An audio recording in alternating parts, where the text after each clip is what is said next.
স্নেহের শিক্ষার্থীবৃন্দ, তোমাদেরকে welcome to digital education Bangladesh about adjective. আজকে আমি অ্যাডজেক্টিভ সম্পর্কে জানবো। তো অ্যাডজেক্টিভ কাকে বলে, কত প্রকার কি? তো অ্যাডজেক্টিভ কাকে বলে?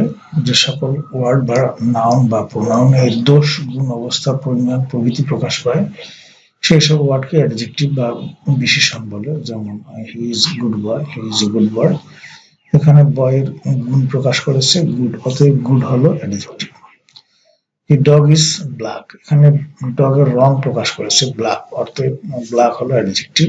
A blind man is coming, এখানে ম্যান এর অবস্থা প্রকাশ করেছে ব্লাইন্ড, অতএব ব্লাইন্ড হলো অ্যাডজেক্টিভ। ব্লাইন্ড মানে অন্ধ। নোটিস উপরের সেন্টেন্স গুলোতে যেসব অ্যাডজেক্টিভ বসানো হয়েছে সেগুলি কখনো নাউনের আগে এবং কখনো বা আবার নাউনের পরে বসেছে। সুতরাং বলা যায় যে অ্যাডজেক্টিভ কখনো নাউন বা প্রোনাউনের আগে আবার কখনো পরে বসতে পারে।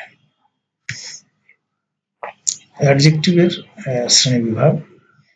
অ্যাডজেক্টিভকে প্রধানত তিনটি শ্রেণীতে ভাগ করা যায়, যথা adjective of quality, adjective of quantity, আর হচ্ছে ডেমনস্ট্রেটিভ অ্যাডজেক্টিভ।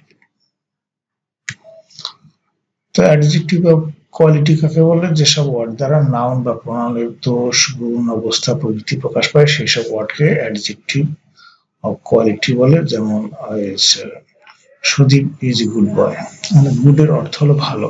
গুড শব্দটি দ্বারা সুদীপের গুণ প্রকাশ পাচ্ছে। This is a mad dog, mad অর্থ হলো পাগলা, পাগলা।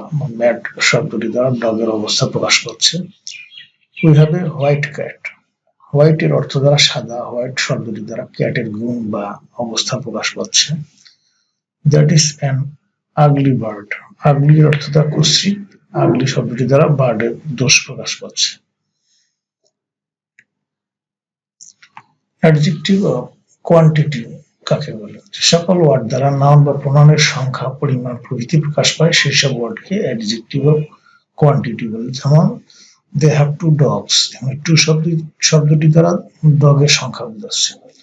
উই হ্যাড এ কাউ, এই শব্দটি দ্বারা কাউয়ের সংখ্যা বোঝাচ্ছে। দের আর মেনি মেন, মেনি শব্দটি দ্বারা ম্যানের সংখ্যা বোঝাচ্ছে। উই শ্যাল টোর হোল ডিস্ট্রিক্টস, মানে হোল শব্দটি দ্বারা ডিস্ট্রিক্টের সংখ্যা বোঝাচ্ছে। এ ডগ হ্যাজ 4 legs, 4 শব্দটি দ্বারা লেগের সংখ্যা বোঝাচ্ছে। আরেকটা আছে ডেমনস্ট্রেটিভ অ্যাডজেক্টিভ কাকে বলে? যে শব্দ দ্বারা এক ব্যক্তি বা এক বস্তু নির্দেশক প্রকাশ পায়, যে শব্দ দ্বারা এক ব্যক্তি বা এক বস্তু নির্দেশক প্রকাশ পায় সেই সব ওয়ার্ডকে ডেমনস্ট্রেটিভ অ্যাডজেক্টিভ বলে। যেমন দি ম্যান ইজ ফ্যাট, দি শব্দ দ্বারা নির্দিষ্ট একজন মানুষকে নির্দেশ করা হয়েছে। এ ডগ হ্যাজ এ টেল, এই শব্দ দ্বারা একটি লেজকে নির্দেশ করা হচ্ছে। He have me an umbrella, an শব্দ দ্বারা একটি ছাতাকে নির্দেশ করা হচ্ছে। Every man will do the work, every man, every শব্দ দ্বারা প্রত্যেকে এককভাবে নির্দেশ করা হচ্ছে। We saw that snake, that শব্দ দ্বারা একটা সাপকে নির্দেশ করা হচ্ছে। তো প্রিয় শিক্ষার্থীবৃন্দ, তোমাদেরকে থ্যাংক ইউ। পরবর্তী ক্লাস দেখার আমন্ত্রণ জানিয়ে আজকে বিদায় নিচ্ছি। খোদা হাফেজ।